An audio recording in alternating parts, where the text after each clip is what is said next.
Depuis le début de cette semaine, pour les 30 ans de Télématin, nous allons en Grande-Bretagne. Retour sur l'histoire, 1985, début de Télématin. Et en Grande-Bretagne, c'est une année capitale. Pourquoi ? Petit rappel des faits, c'est la grande grève des mineurs qui a été commencée en mars 84. Le gouvernement britannique voulait fermer des mines jugées non rentables. Un an plus tard, nous sommes en mars 85, une bataille sociale terrible d'une année entière, donc, et que la Dame de Fer, du coup, elle a gagné son surnom grâce à ça, ou à cause de ça. Margaret Thatcher gagne. Les mineurs abandonnent, laissant des morts derrière eux, et pas seulement ça, des milliers d'hommes au chômage.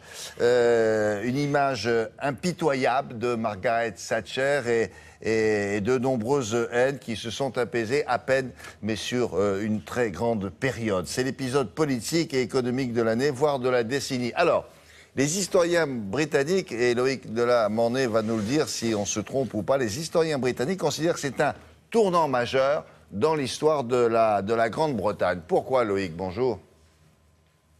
Bonjour William, eh bien, tout simplement parce que jusqu'à cette date-là, si vous voulez, le Royaume-Uni ressemblait beaucoup à la France finalement, avec un grand pan du service public, avec un État-providence hérité des années de l'après-guerre. Et puis, eh bien, cette date-là, cette année 1985, ça va être le tournant, ça va être le bras de fer, car durant ces années-là, eh bien, Margaret Thatcher va privatiser beaucoup de choses, beaucoup plus qu'en France.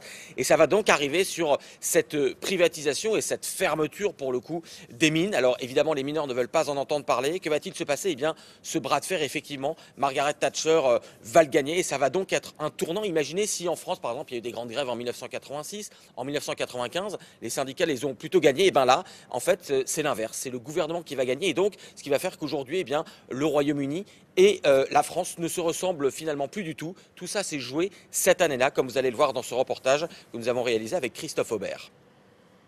Aujourd'hui, il ne reste que de l'herbe et des grilles à jamais fermées, comme un pan de l'histoire britannique qui s'est achevé ici en 1985. C'est joli, c'est plus propre qu'à l'époque, c'est sûr, mais ce n'est pas là que les jeunes vont trouver du travail, vous croyez pas? Pete Cooper a vécu cette année charnière. Ancien mineur, il se rappelle cette région du Yorkshire et ses industries fumantes. Au milieu des années 80, certaines mines ne sont plus rentables. Le Premier ministre Margaret Thatcher taille dans le vif et décrète leur fermeture. Commence alors la grande grève. Des marches, des affrontements très violents, 3 morts et une Margaret Thatcher inflexible. Ce que nous avons vu dans ce pays, c'est l'émergence d'une révolution organisée par une minorité qui exploite le désarroi d'une industrie en mutation, mais dont le vrai objectif est de briser la loi et l'ordre et de détruire les gouvernements démocratiquement élus. Les familles de mineurs résistent. Les femmes s'organisent, vivent de dons envoyés à travers le pays. Brenda Nixon se souvient de cette année 1985. 30 ans après, sa haine de Thatcher est toujours là.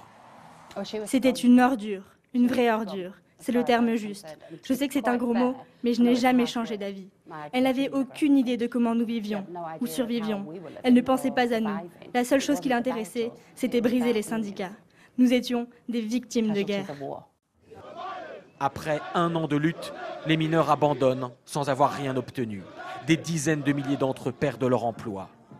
De U2 à Sting, les artistes s'étaient pourtant mobilisés. Même de l'autre côté de la Manche, en France, un certain Renaud sentait qu'une nouvelle politique avait gagné, le libéralisme pur et dur.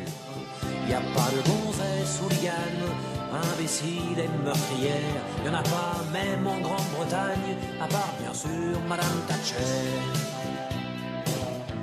30 ans après, voici son héritage. Le Londres conquérant, temple de la finance mondiale et l'une des économies les plus performantes d'Europe, mais aussi un pays ultra inégalitaire.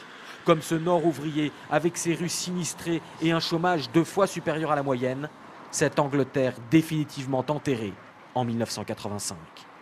Loïc, un mot pour terminer. On a entendu cette femme de mineur avec des mots très durs, très violents contre l'ancienne Dame de Fer, puisqu'on continue à l'appeler comme ça, Margaret Thatcher. Elle est décédée il y a 2 ans. Quelle réaction il y avait eu à cette époque-là, au moment de sa mort?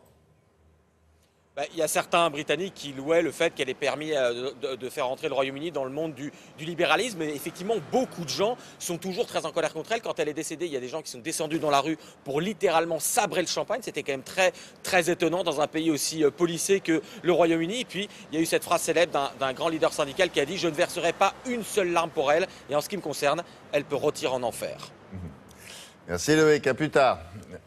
La revue de presse de Patrice Robden, c'est maintenant.